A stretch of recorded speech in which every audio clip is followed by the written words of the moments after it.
اللہ کے رسول سے صحابہ کہتے ہیں یا رسول اللہ صلی اللہ علیہ وآلہ وسلم، کیسر و کسریٰ کے تاجدار تو تخت پر بیٹھتے ہیں اور آپ ہمارے ساتھ یوں ہی بیٹھ جاتے ہیں، اگر آپ کہیں ہم آپ کو ایک چبوترا بنا دیتے ہیں، اس چبوترے پہ آپ بیٹھیں تاکہ آنے والا آپ کو دیکھ کر پہچان لے۔ مصطفیٰ جان رحمت نے فرمایا نہیں، میں امتیازی شان سے جینا نہیں چاہتا، میں امتیازی شان سے جینا نہیں چاہتا۔ سارے امتیازات جس کے لیے پیدا کیے وہ کہتے ہیں میں امتیازی شان سے جینا نہیں چاہتا۔ اللہ اگر حضور فرماتے ہیں میں بندہ ہوں، بندوں کی طرح زندگی گزارنا چاہتا ہوں۔ آپ اندازہ فرمائیں، اور یہاں تو بندگی ہے کہاں، بندہ پن ہے کہاں، یہاں تو خواہشات کے غلام بن گئے۔ اللہ کے رسول علیہ السلام فرماتے ہیں، ابن حجر مکی نے لکھا کہ زمین کے اوپر جھوٹے خداؤں میں سب سے زیادہ اگر کسی کو پوجا جاتا ہے تو وہ لوگوں کا نفس ہے، وہ لوگوں کی نفسانی خواہشات ہے۔ لوگوں نے نفس کو اپنا خدا بنا لیا، لوگوں نے اپنی خواہشات کو اپنا خدا بنا لیا۔ میرے پیارے آقا علیہ السلام کے پیارے دیوانوں، بت پرستوں کو تانا دینے والوں، نفس پرستی سے جب تک باہر نہیں آؤ گے اس وقت تک خدا کی معرفت نصیب نہیں ہو سکے گی۔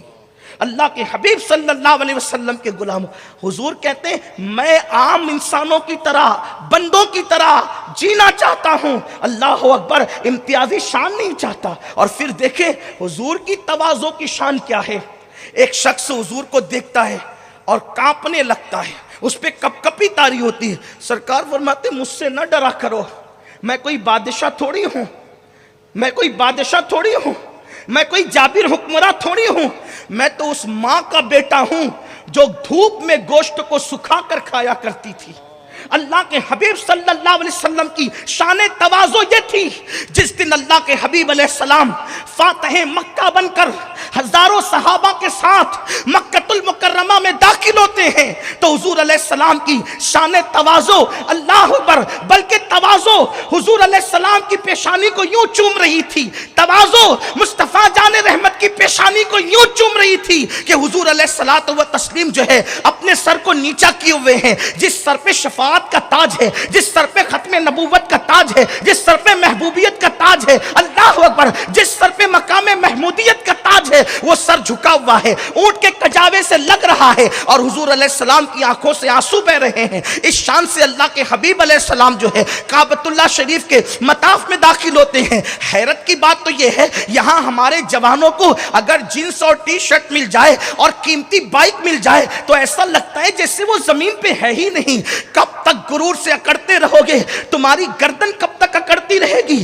اکڑنے والے خدا کے محبوب نہیں بنتے۔ فاتح مکہ صاحب معراج اس شان سے مکے میں داخل ہو رہے ہیں کہ کجاوے سے پیشانی لگی ہوئی ہے، آنکھوں میں آنسو ہے، اور اس کے بعد جب اترتے ہیں تو اپنی چچا زاد بہن حضرت ابو طالب کی بیٹی حضرت ام ہانی کے مکان میں اترتے ہیں، اور اترنے کے بعد اپنی بہن سے کہتے ہیں، چچا زاد بہن سے، کیا تمہارے گھر میں کھانے کے لیے کچھ ہے؟ تو ام ہانی کہتی ہے یا رسول اللہ میرے ماں باپ آپ پر قربان، میرے گھر میں چند دن کے سوکھے ٹکڑے رکھے ہوئے ہیں۔ اس وقت اللہ کے حبیب علیہ الصلوۃ والتسلیم فاتح مکہ لوگوں کے سامنے سوکھے ٹکڑوں کو چباتے ہیں۔ آپ غور کریں حضور علیہ السلام کی شان تواضع یہ، اور قوم کا حال یہ، تھوڑی سی دولت آئی تو اپنے سامنے کسی کو کچھ سمجھتے ہی نہیں، اقتدار مل جائے تو اپنے سامنے کسی کو کچھ سمجھتے ہی نہیں۔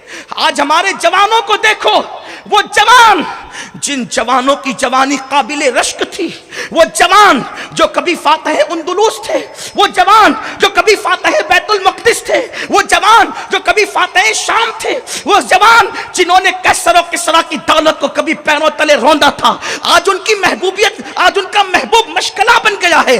جوانی کے نشے اور تکبر میں گانوں میں ان کی راتیں گزرے، غزلوں میں ان کی راتیں گزرے، زنا کے اڈوں پہ ان کی راتیں گزرے، اللہ اکبر، دوستوں کے ساتھ پارٹیاں کرتے ہوئے، عیاشیاں کرتے ہوئے ان کی راتیں گزرے۔ سن لو جوانی گزرنے کے لیے آتی ہے، سن لو جوانی رخصت ہونے کے لیے آتی ہے۔ اگر تم نے جوانی کے نشے میں غرور میں اللہ کے غضب کو چیلنج کیا، اللہ کے غضب کو دعوت دی، میرا اللہ غیرت والا ہے، اللہ اکبر، اس نے ہزاروں جوانوں کی جوانیوں کو چھین کر کے خاک میں ملا دیا ہے۔ وہ دینا جانتا ہے تو لینا بھی جانتا ہے۔ اپنی راتوں کو جوانی کے نشے اور غرور میں زنا اور شراب کے اڈے اور گناہوں کے اڈوں پہ گزارنے والوں، سن لو، ایک وقت وہ ضرور آئے گا جب جوانی کا نشہ ڈھلے گا، جوانی کی دوپہر کے بعد بڑھاپے کی شام ہوگی، اور اس کے بعد پھر تمہیں کبھی جوانی کی صبح دیکھنا نصیب نہ ہوگی۔ اس وقت تو جوانی پر رو گے، کاش اپنی جوانی کو ہم نے عبادت میں گزارا ہوتا، کاش اپنی جوانی کو تواضع میں گزارا ہوتا، کاش اپنی جوانی کو سنت رسول پہ عمل کرنے میں گزارا ہوتا۔ مجھے بڑی پیاری سی بات یاد آتی ہے، ایک صوفی بزرگ لکھتے ہیں، ایک شخص کی بڑھاپے میں کمر جھک گئی، جب اس کی کمر جھکی، وہ بیچارہ جھکی ہوئی کمر سے کھڑا تھا، ایک جوان کو مستی سوجی، وہ آیا اور بوڑھے بابا سے کہتا ہے، بابا کیا ڈھونڈ رہے ہو؟ وہ بوڑھا چڑچڑا بوڑھا نہیں تھا، وہ جاہل اور اجٹ نہیں تھا، بڑا حکمت والا تھا وہ بوڑھا۔ جب جوان نے اس کو چھیڑا نا، بابا کیا ڈھونڈ رہے ہو؟ بڑی سنجیدگی سے کہا، بیٹا گمشدہ جوانی تلاش کر رہا ہوں۔ جب میں تیری طرح جوان تھا تو میں بھی آوارگی کی راہ پر تھا، آج میں اس جوانی کو ڈھونڈتا ہوں، آواز دیتا ہوں۔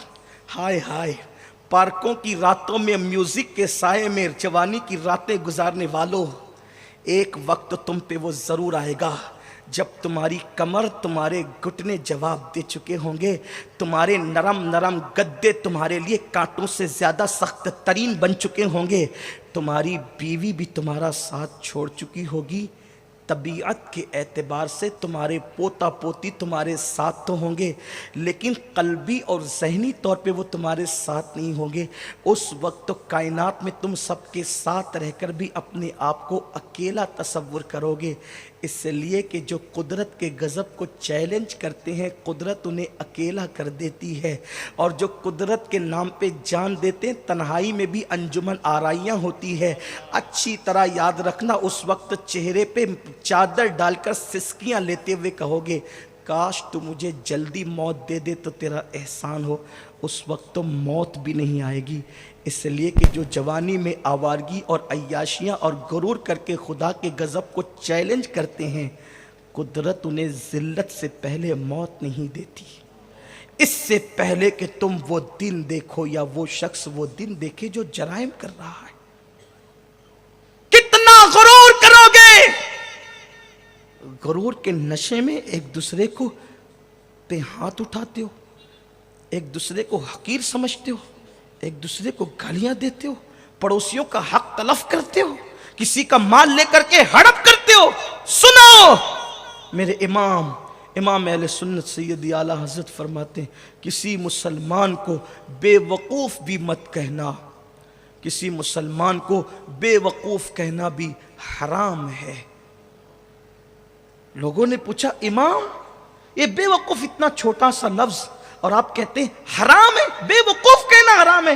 فرمایا، تو نے حدیث نہیں پڑھی، من اذا مسلمن فقد اذانی ومن اذانی فقد اذى اللہ، او کما قال صلی اللہ علیہ وآلہ وسلم، کہ جس نے کسی مسلمان کو اذیت دی اس نے محمد الرسول اللہ کو اذیت پہنچائی، اور جس نے اللہ کے رسول کو اذیت پہنچائی اس نے اللہ کو اذیت پہنچائی۔ اب بتاؤ، حضور کو اذیت پہنچانا حرام ہے کہ نہیں؟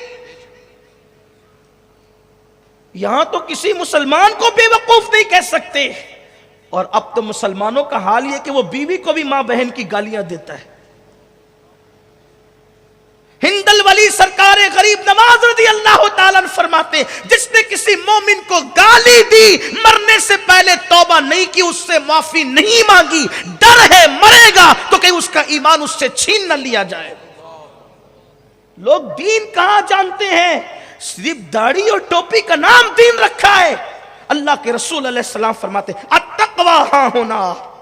کسی بہت بڑے عاشق رسول نے کہا تھا، تنہائی میں تو جیسا ہے وہی تیری حقیقت ہے، تنہائی میں تو جیسا ہے وہی تیری حقیقت ہے، ورنہ لوگوں کے سامنے تو بدماش بھی شریف بنتے ہیں۔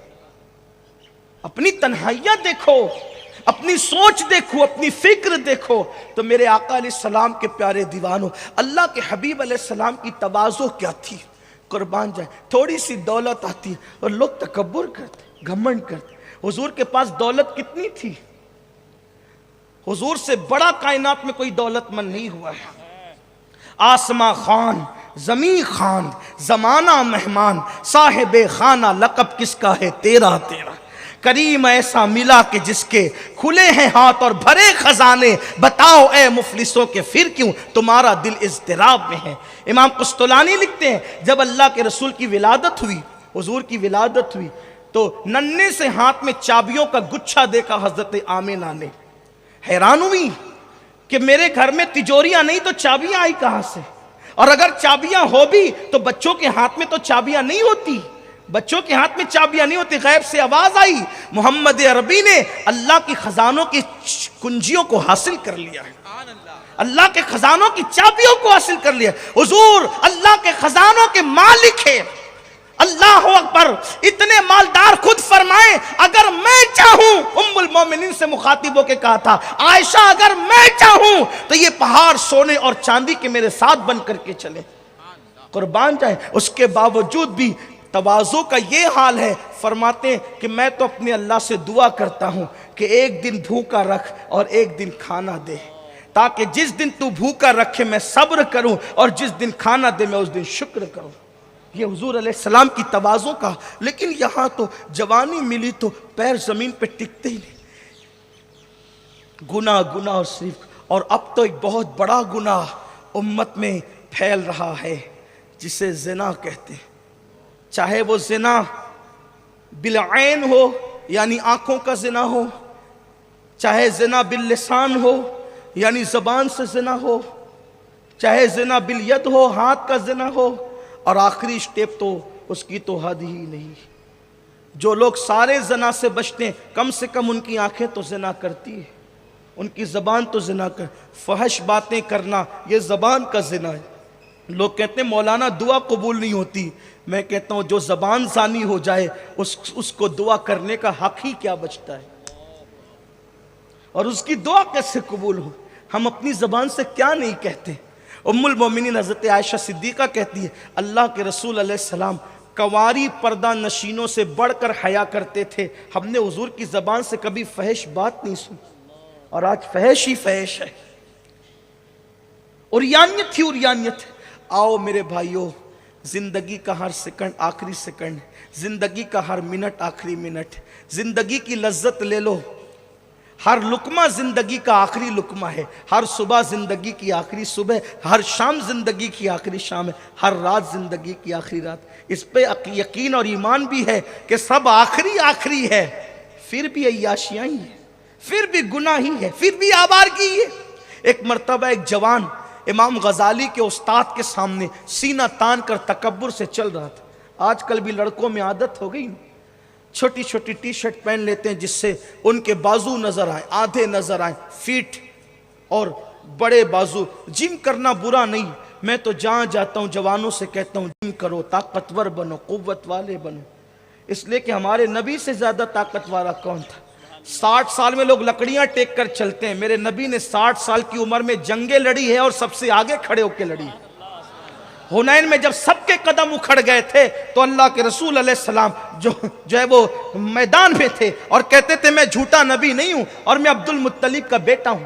یہ کہتے ہوئے حضور آگے بڑھ رہے تھے، اور حضور علیہ السلام نے تو تلوار نہیں اٹھائی. یہ تو شان رحمت للعالمین ہی تھی. خدا کی عزت کی قسم کنکریاں اٹھا کے پھینکی تو ہزاروں کا مجمع پلٹ گیا. یہ ان کی طاقت تھی، ان کی قوت تھی. تو قوت والا رہنا، طاقت والا رہنا یہ بھی مسلمان کے لیے ضروری ہے، لیکن شو کے لیے تو نہیں نا، لڑکیوں کو اپنے طرف مائل کرنے کے لیے تو نہیں نا. یاد رکھنا اللہ کے حبیب صلی اللہ علیہ وآلہ وسلم ارشاد فرماتے ہیں کہ معراج کی شب میں نے جب جہنم میں جھانکا تو دیکھا کہ کچھ مرد اور عورتیں ایسی تھی جن کی چمڑیاں آگ کی کینچی سے کاٹی جا رہی تھی. میں نے پوچھا یہ کون ہے؟ تو کہنے لگے جبریل آقا یہ وہ لوگ ہیں، یہ لڑکے وہ ہیں جو بن سنور کر اس لیے نکلتے تھے کہ لڑکیاں ان کو دیکھ کر ان کے فتنے میں مبتلا ہوں، اور لڑکیاں بن سنور کر اس لیے نکلتی تھی کہ لڑکے ان کو دیکھ کر ان کے فتنے میں مبتلا ہو. حسن نمائش کے لیے نہیں ہے. آج کل یہ ہو گیا نا کہ وہ بازو بتاتے ہیں, ڈنڈ بتاتے ہیں, موٹا جسم بتاتے ہیں. اگر یہی سب رہا اللہ راضی نہ ہوا, یہ موٹا جسم قبر کے کیڑے کھائیں گے. بنا لو خوب بناؤ جسم, قبر کے کیڑوں کی غذا تیار کر رہے ہو. اور اگر اللہ راضی ہے انشاءاللہ قیامت تک جسم تو جسم ہے, جسم سے لگنے والے کفن کا بھی نقصان نہیں ہو سکتا. محنت کر رہے ہو نا جسم کے لیے, ارے جسم کو بنانے کے لیے محنت کر رہے ہو, کوئی پابندی نہیں, مگر یاد رکھنا جسم کو بنانے کے لیے 2 گھنٹے اٹھک بیٹھک کرنے والوں, ذرا جسم کو قبر میں بچانے کے لیے بھی کچھ محنت کر لو. جسم بچانے کے لیے محنت, 2 گھنٹے اٹھ بیٹھ کر رہے ہو, اور ظہر کی 4 رکعت نہیں پڑھ سکتے, عصر کی 4 رکعت نہیں پڑھ سکتے.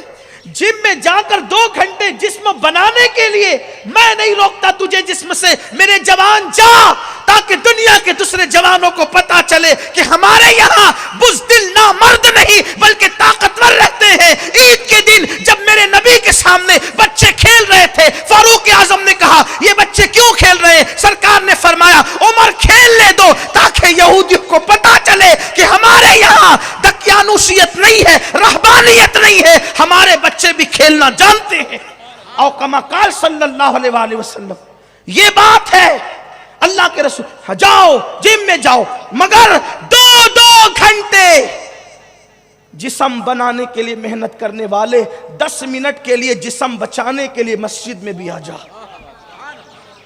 وہاں جائے گا تو جسم بنے گا, یہاں آئے گا تو جسم بچے گا, اور بنانے سے زیادہ بچانا اہم ہے.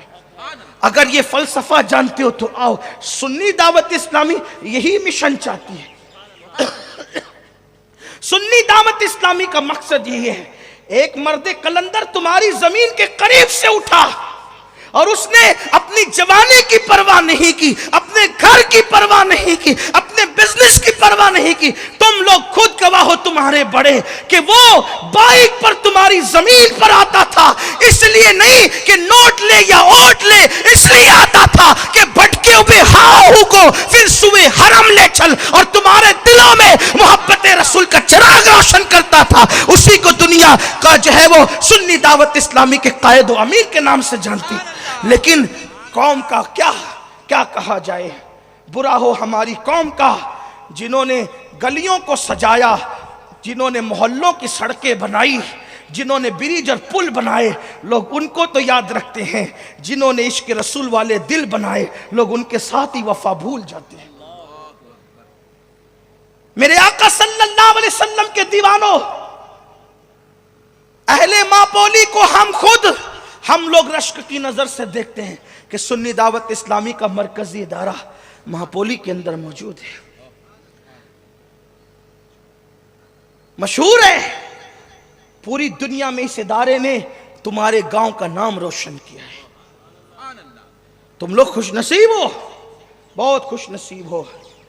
ارے جس کا بچہ قبر میں جس کا بچہ بسم اللہ زمین کے اوپر پڑے, قبر سے اس کے باپ سے عذاب اٹھا لیا جاتا ہے. جن کی بستی میں رات و دن قرآن پڑھا جاتا رہے, انہیں کتنی برکتیں نصیب ہوگی. ماپولی والوں محسوس کر سکتے ہو تو کر لو, جامعہ حرا سے پہلے کیا تھے اور اب اللہ نے تمہیں کیا بنا دیا, اس کو تم محسوس کر سکتے. تمہاری زمین خدا نے بڑھا دی, تمہاری زمین کی قیمتیں بڑھا دی, اس میں ہمارا کوئی کمال نہیں, یہ قرآن کی تلاوت کی برکت ہے. اس لیے کہ تلاوت قرآن جہاں ہوگی اللہ اسے برکتیں ہی برکتیں عطا فرمائے. لیکن الحمدللہ, اور میں اس کو بھی جانتا ہوں کہ مہاپولی والے بڑے مہان لوگ ہیں, اسی لیے تو قدرت نے ان کے علاقے میں اتنا بڑا ادارہ قائم کروایا, ورنہ زمین کی کوئی کمی تھوڑی تھی. آپ بڑے عظیم لوگ ہیں, قدرت نے اس لیے آپ سے کام لیا, لیکن مزید آپ کو ساتھ دینا ہے, قدم سے قدم بڑھانا ہے. میں سمجھتا ہوں علامہ عظمت اللہ صاحب کو بولنے کی ضرورت پیش نہیں آنی چاہیے کہ تعاون کرو, آپ کو خود لے جا کر کے تعاون کرنا چاہیے. اس لیے کہ قدرت دولت سب کو دیتی ہے, لیکن جس کی پسند کرتی ہے اسی کی دولت اللہ کی راہ میں لگتی ہے.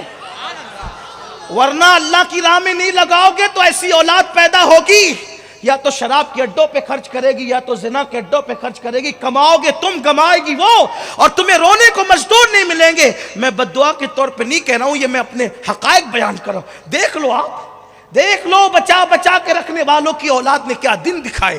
میں یہ نہیں کہتا بچا کے رکھو، رکھو بالکل رکھو، لیکن اللہ نے جو تمہیں دیا ہے اللہ کی راہ میں نکالو. دین کے حصے کا دین کو دے دو، مذہب کے حصے کا مذہب کو دے دو، مسلک کے حصے کا مسلک کو دے دو، حقداروں تک ان کا حق پہنچا دو. مصطفیٰ جان رحمت نے تو یہاں تک فرمایا مزدوروں کا پسینہ سوکھنے سے پہلے مزدوری ان کے ہاتھ میں دے دو. جو مذہب مزدور کا حق رکھنے کی اجازت نہیں دیتا، وہ مذہب کا رکھنے کی اجازت کیسے دے سکتا ہے؟ آؤ آؤ قدم سے قدم بڑھائیں، یہ بڑا مشن ہے، اس سے ہزاروں لوگوں کی زندگیوں میں انقلاب آئے گا. بات سمیٹتے ہیں، چلیے آگے چلتے ہیں. عرض کر رہا تھا، گفتگو کے اختتام کی طرف لے جاتے ہیں کہ علامہ سیدی سرکار امام غزالی رحمت اللہ علیہ کہتے میرے استاد کے سامنے ایک جوان آیا اور وہ سینہ تان کے چلنے لگا. استاد نے کہا او سینہ تان کے مت چل، اللہ کو اکڑ کے چلنا پسند نہیں ہے. اب جوان تو کچھ ایسے ہوتے وہ واز ان کے دل پہ اثر ہی نہیں کرتا، وہ سن کے ہنستے ہیں. ایسا لگتا ہے جیسے بیچارے مزہ لینے کے لیے آئے، وہ ہنستے، انہیں ہنسی آتی، سب چیز پہ ہنسی آتی، لیکن وہ اپنے آپ کو ڈیڑھ ہوشیار نہ سمجھیں. قدرت جن کے دلوں پہ مہر لگا دیتی ہے ان کے دلوں پہ واز اثر نہیں کرتا. ہاں، ورنہ عذاب کی آیتیں سن کے فاروق اعظم ایک مہینے تک بیمار رہتے تھے. ہاں، لیکن آج تو جو کہہ دیجئے بھئی کہیے، سننے کے لیے سب آئیں گے، عمل کے لیے کون آتا ہے الا ماشاءاللہ. ویسے میری سنی قوم سے میں نا امید نہیں ہوں، نہیں اقبال اپنی، نہیں مایوس اقبال اپنی کشت ویراں سے ذرا نم ہو تو یہ مٹی بڑی زرخیز ہے ساقی. ہاں، میری سنی قوم بڑی زرخیز قوم ہے الحمدللہ، اس لیے کہ اس کشت کو سینچا ہے غوث پاک نے، غریب نواز نے، صابر کلیر نے، داتا علی حجوری نے، محبوب الہی نے، بختیار کاکی نے، اور 14ویں صدی میں امام اہل سنت امام احمد رضا محدث بریلوی نے. اس کے سینچنے والے بڑے مضبوط لوگ ہیں، اس لیے یہ کبھی بنجر ہو ہی نہیں سکتی. اس کو بنجر کرنے والے بنجر ہوں گے، یہ زمین کبھی بنجر نہیں ہو سکتی. اس لیے کہ مزرع چشت و بخارا وہ عراق و اجمیر، مزرع چشت و بخارا وہ عراق و اجمیر، کون سی کشت پہ برسا نہیں جھالا تیرا، کون سی کشت پہ برسا نہیں جھالا تیرا. تو امام غزالی کے استاد نے کہا او ککڑ کے مت چل، اللہ کو پسند نہیں ہے. اس نے پلٹ کے کہا آپ مجھے نہیں پہچانتے میں کون ہوں، آپ مجھے نہیں پہچانتے میں کون ہوں. استاد امام غزالی کے استاد تھے وہ، انہوں نے کہا بیٹے اچھی طرح پہچانتا ہوں تو کون ہے. کہا کون ہوں میں؟ فرمایا تیری ابتدا ناپاک قطرہ ہے اور تیری انتہا قبر کی سڑی ہوئی مٹی ہے، تجھے اچھی طرح پہچان. اب جس کی پیدائش ناپاک قطرے سے ہو اور جس کا خمیر سڑی ہوئی مٹی بن جانا ہے مرنے کے بعد، اسے تکبر کا حق کیا ہے؟ مت تکبر کرو، عاجزی سے جیو، اپنے آپ کو سب سے کمتر سمجھو. کہیں جاؤ کوئی کرسی نہ دے، اللہ تیرا شکر ہے کرسی نہیں ملی، زمین پہ تو بٹھایا. میں تو زمین پہ بیٹھنے کے قابل نہیں تھا، میں تو زمین پہ بیٹھنے کا بھی زمین پہ تو اگر کوئی زمین پہ بھی نہ بٹھائے نا، کھڑے رکھے تو کہ اللہ تیرا شکر ہے تو نے کھڑے رہنے کی جگہ تو دی، میں تو بھگا دینے کے قابل. بزرگوں کی سوچ یہ تھی. کسی نے کہا سرکار، ایک بزرگ سے کہا، بلکہ ایک بزرگ جا رہے تھے، کسی نے راکھ پھینکی سر پہ، راکھ پھینکی سر پہ، تو انہوں نے کہا الحمدللہ. مریدوں نے کہا سرکار یہ راکھ آئی تو الحمدللہ کیوں؟ کہا بیٹے میرے اعمال تو ایسے تھے کہ مجھ پہ آگ پھینکی جانی چاہیے تھی، لیکن شکر ہے کہ آگ نہیں پھینکی گئی، راکھ پھینکی گئی. اللہ کا شکر ہے. عاجزی ہو، انکساری ہو، تواضع ہو، اپنی عورتوں پہ ظلم نہ ہو، اپنے بچوں پہ ظلم نہ ہو، اپنے پڑوسی پہ ظلم نہ ہو، کسی کا دل نہ دکھاؤ. ہو سکے تو کتے کو بھی اذیت مت پہنچاؤ، ہو سکے تو کتے پر بھی ظلم مت کرو. بس بات سمیٹتے ہوئے عرض کروں، کسی بھی انسان کی الٹی گنتی اس وقت شروع ہوتی ہے جب وہ تکبر سے اللہ کی مخلوق پہ ظلم کرتا ہے. بس اسی پہ ختم کر رہا ہوں، دھیان سے سننا. الٹی گنتی بڑی عزت تھی، اب کوئی نہیں پوچھتا، الٹی گنتی شروع ہوئی. سوچ لینا کہیں نہ کہیں اللہ کی مخلوق پہ ظلم کیا ہے. کاروبار اچھا چلتا تھا، اجڑ گیا، کہیں نہ کہیں اللہ کی مخلوق پہ ظلم کیا. ہماری جماعت کے بہت بڑے بزرگ ہیں خواجہ دکن سیدی سرکار خواجہ بندہ نواز گیسو دراز رحمۃ اللہ علیہ، ان کے ملفوظات میں یہ روایت موجود ہے، توجہ سے سننا، دھیان سے سننا۔ لوگوں پہ ظلم کرنے والوں، مزدوروں پہ ظلم کرنے والوں، بیویوں پہ ظلم کرنے والوں، پڑوسیوں پہ ظلم کرنے والوں، تکبر کے نشے میں کس کس پہ ظلم کر رہے، اپنے آپ پہ ظلم کرنے والوں گناہ کر کے، سرکار بندہ نواز گیسو دراز اپنے ملفوظات میں فرماتے ہیں کہ ایک بنی اسرائیل کے ایک نبی تھے، ان پہ اللہ نے وحی کی کہ تم اس بستی سے نکل جاؤ، 3 دن کے اندر اندر باہر جاؤ، اور اس بستی میں ایک عابد رہتا ہے عبادت گزار، اس سے کہنا کہ وہ ایک نچنیا رقاصہ ہے، فاحشہ عورت ہے، یہ اس کے گھر میں جا کر کے پناہ لے لے، آگ برسے گی، پوری بستی پہ آگ برسے گی، پوری بستی پہ آگ برس، پوری بستی جل جائے گی۔ نبی سے کہا نکل جاؤ، اور ایک ہی عبادت گزار تھا، اس سے کہنا کہ وہ فاحشہ جو رقاصہ نچنیا عورت ہے اس کے گھر میں جا کے پناہ لے لے۔ نبی نے اس سے کہا کہ بھئی تم جا کر وہاں پناہ لے لو، آگ برسنے والی ہے، نقصان ہوگا۔ اس نے کہا میں وہاں جاؤں؟ کہا بھئی تو جا، ابھی بعد میں دیکھیں گے۔ وہ چلا گیا، مصلی کندھے پہ ڈال کے گیا، کہا بہن مجھے گھر میں لے لو۔ کہا حضرت میں آپ کو جانتی ہوں، آپ بڑے نیک متقی پرہیزگار ہیں، یہاں تو ایک آتا ہے دوسرا جاتا ہے، آپ یہاں رہیں گے؟ کہا وہ تیرا معاملہ تو جان، میں ایک کونے میں بیٹھ جاؤں گا، پردہ کر لوں گا۔ پردہ کر لیا، مصلی بچھا لیا، نبی بستی چھوڑ کر چلے گئے۔ آگ برسی، آگ سب جلا دیا، سب جل گئے، عبادت خانے جل گئے، درخت جل گئے، مکانات جل گئے، کچھ نہ بچا، سب جل گیا۔ جب آگ ٹھنڈی ہوئی، نبی تشریف لائے، وہ شخص باہر نکلا، اس نبی سے اس شخص نے پوچھا سب جل گیا؟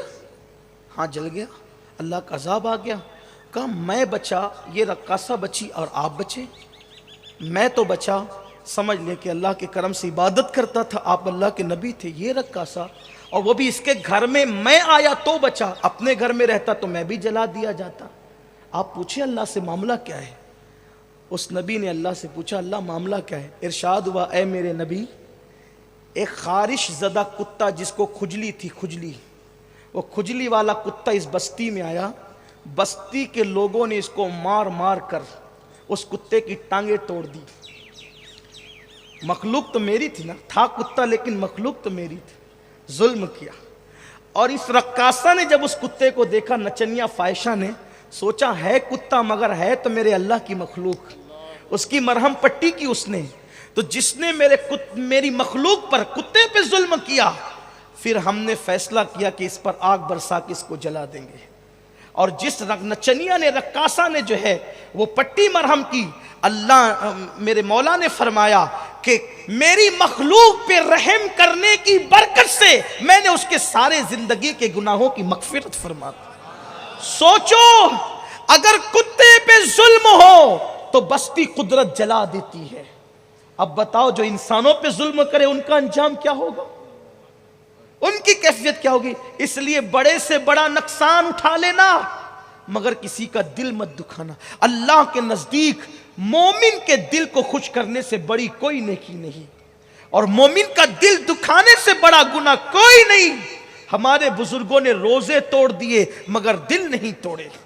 حضرت امام حسن بصری رضی اللہ تعالیٰ جو سلسلے چشتیہ کے، قادریہ کے، سروردیہ کے، سارے سلسلوں کے جو امام ہے، مولا علی کے ڈائریکٹ مرید و خلیفہ ہے، ایک مرتبہ تشریف لے جا رہے ہیں، دیکھا کہ ایک بیچتی پانی بیچنے والا پانی بیچ رہا ہے، لیکن اس کا پانی کوئی خریدتا نہیں۔ امام حسن بصری کو دیکھ کر، ان کے مریدوں کو دیکھ کے وہ کہتا ہے اے اللہ جو میرا پانی خریدے تو اس پہ رحم فرما۔ امام حسن بصری نے پیسے دیے، پانی خریدا، پینے لگے، کیونکہ وہ یہ کہہ رہا تھا اللہ جو میرا پانی خریدے اس پہ رحم فرما، کیونکہ صبح سے میرا پانی کسی نے خریدا نہیں ہے، میں اپنے بچوں کے لیے کیا لے کر کے جاؤں گا۔ حسن بصری نے لیا، پانی لیا، بیٹھ کے پینے لگے۔ مریدوں نے کہا چائے سے زیادہ تو پیالیاں ہی گرم ہوتی ہے ہر دور میں۔ مریدوں نے کہا کہ سرکار آپ کا روزے آپ کو یاد نہیں؟ فرمایا یاد ہے بیٹے، یاد ہے، اچھی طرح یاد ہے، میں روزے سے ہوں۔ کہا پھر پانی کیوں پیا؟ اس لیے کہ آپ کا روزے، آپ کو پانی نہیں پینا چاہیے تھا، روزہ ٹوٹ جائے گا۔ فرماتے ہیں جانتا ہوں، اچھی طرح جانتا ہوں روزہ ٹوٹ جائے گا۔ ارے نفل روزہ ہے، آج ٹوٹا کل اس کی قضا کر لوں گا، لیکن اس مسلمان کا دل ٹوٹتا تو میں اس کی قضا کب کرتا؟ روزہ توڑ دیا، دل نہیں توڑا۔ یاد رکھو یہ اسلام ہے، یہ اسلام کی تعلیمات ہے۔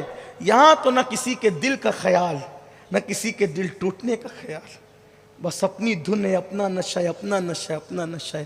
آؤ نکلو، ورنہ اعمال بھی اکارت ہو جاتے ہیں تکبر سے۔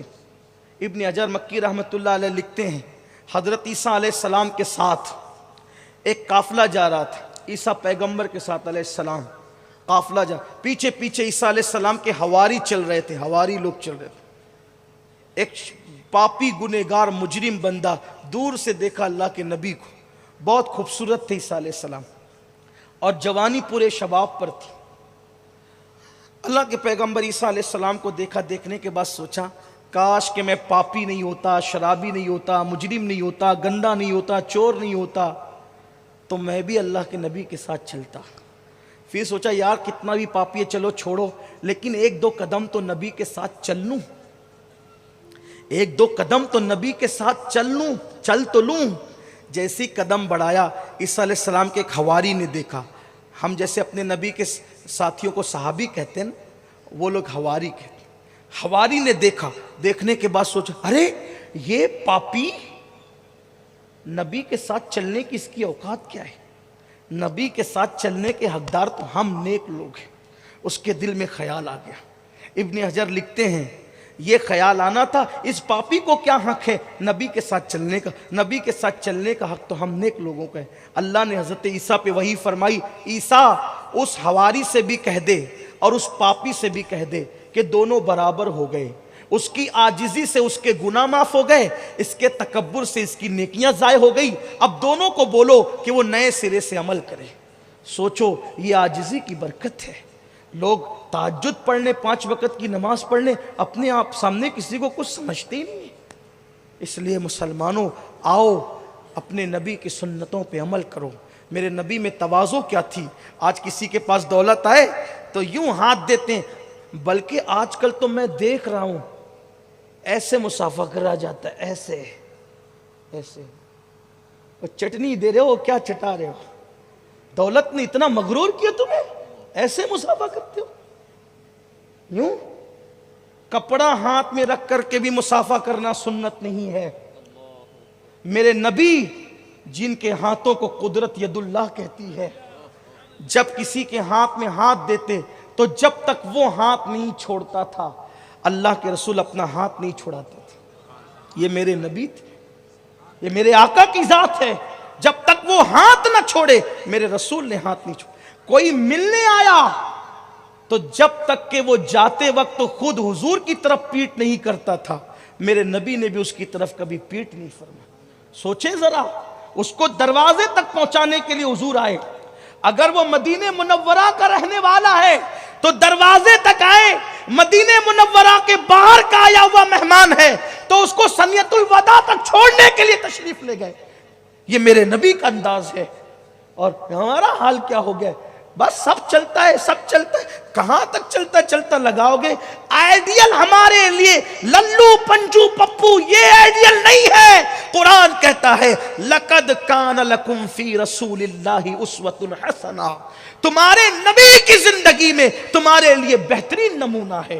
آؤ جس نے دشمنوں کے بھی دل جیتے ہیں اپنی معصوم اداؤں سے، اس نبی کی سیرت کی طرف آئیں اس کی طرف جس نے دشمنوں کو اپنا کیا، آؤ اس کی طرف جس نے غیروں کو اپنا کیا، آؤ اس کی طرف جس نے گالیاں سن کر دعائیں دی، آؤ اس کی طرف جس نے پتھر کھا کر دعائیں دی، آؤ اس کی طرف جس کو زخمی کیا گیا پھر بھی انہوں نے دعائیں دی، آؤ اس کی طرف جس کو ستایا گیا دعائیں دی۔ اللہ اکبر۔ کعبے کے اندر عبادت کرنے کو دل چاہتا ہے، کعبے کے اندر عبادت کرنے کو دل چاہتا ہے۔ کلید بردار کعبہ عثمان بن طلحہ کے پاس آتے ہیں اور آ کر کہتے ہیں عثمان میرا جی چاہ رہا ہے کہ اندر کعبے میں جا کے عبادت کروں۔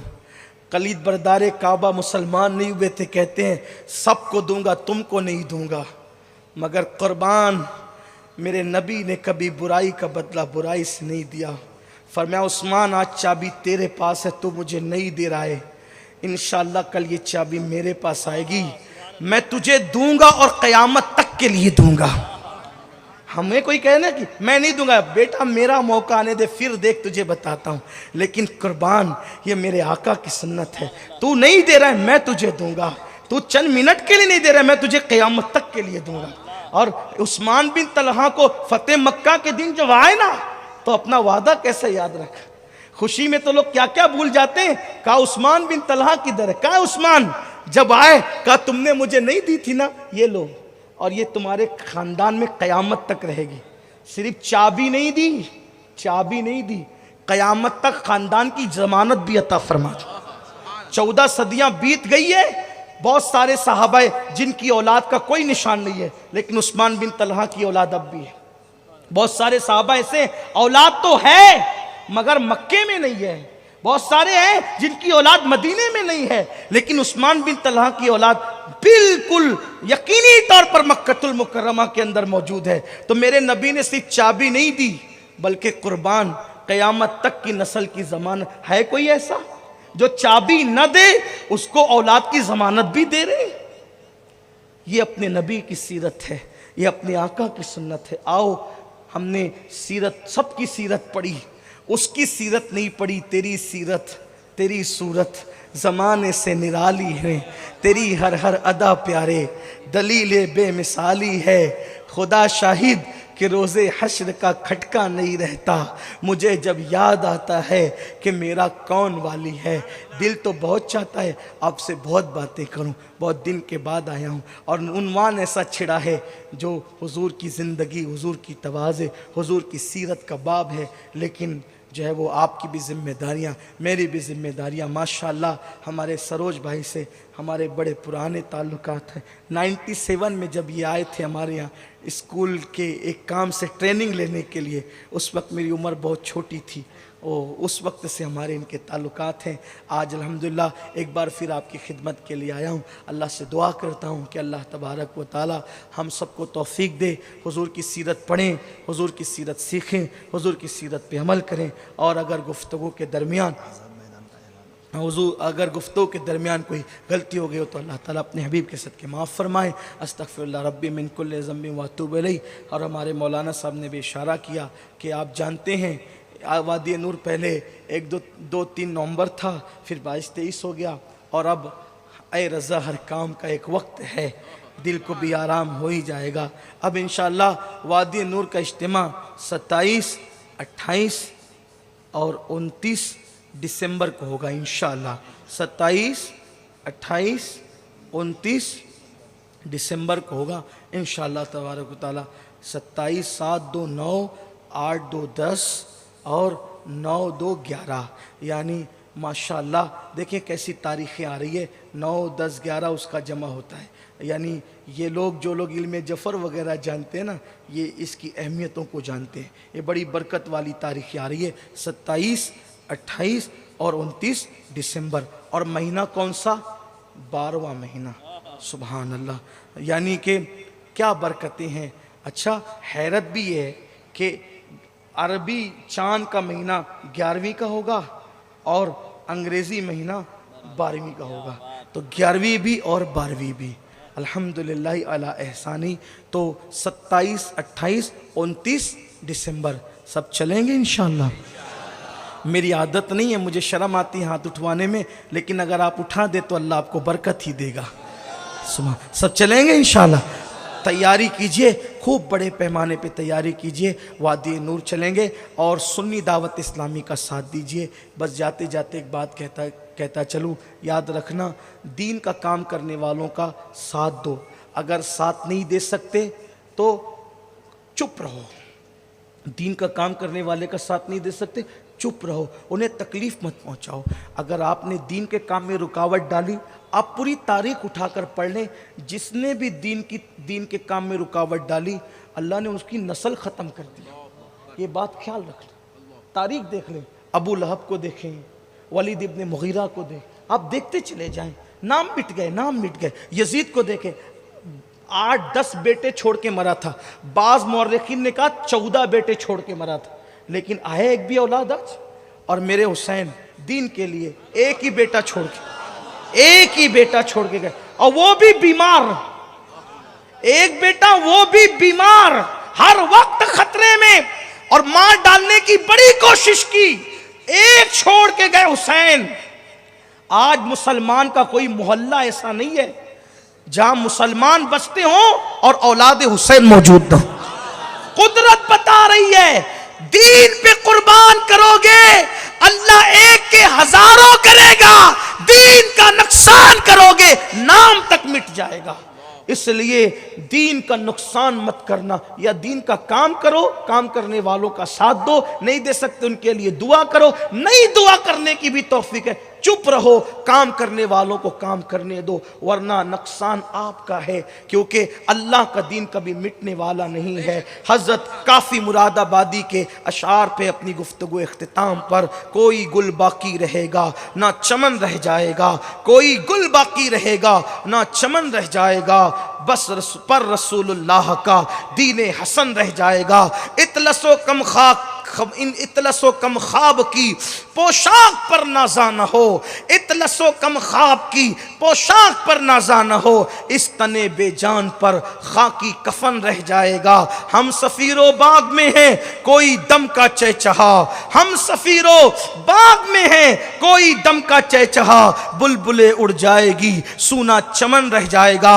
جو پڑے گا صاحب لولاک کے اوپر درود، جو پڑے گا صاحب لولاک کے اوپر درود، آگ سے محفوظ اس کا تن بدن رہ جائے گا۔ نام شاہانہ زمان، نام شاہانے زمان مٹ جائیں گے، نام شاہانے زمانہ مٹ جائیں گے،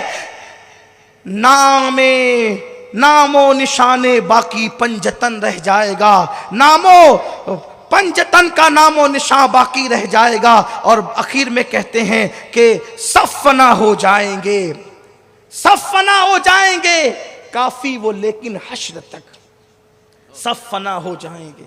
یہ نعت اس وقت کافی نے لکھی تھی جب ان کو پھانسی دینے کے لیے لے کر جا رہے تھے، اور انگریزوں نے پوچھا تھا کافی تیری آخری خواہش کیا ہے؟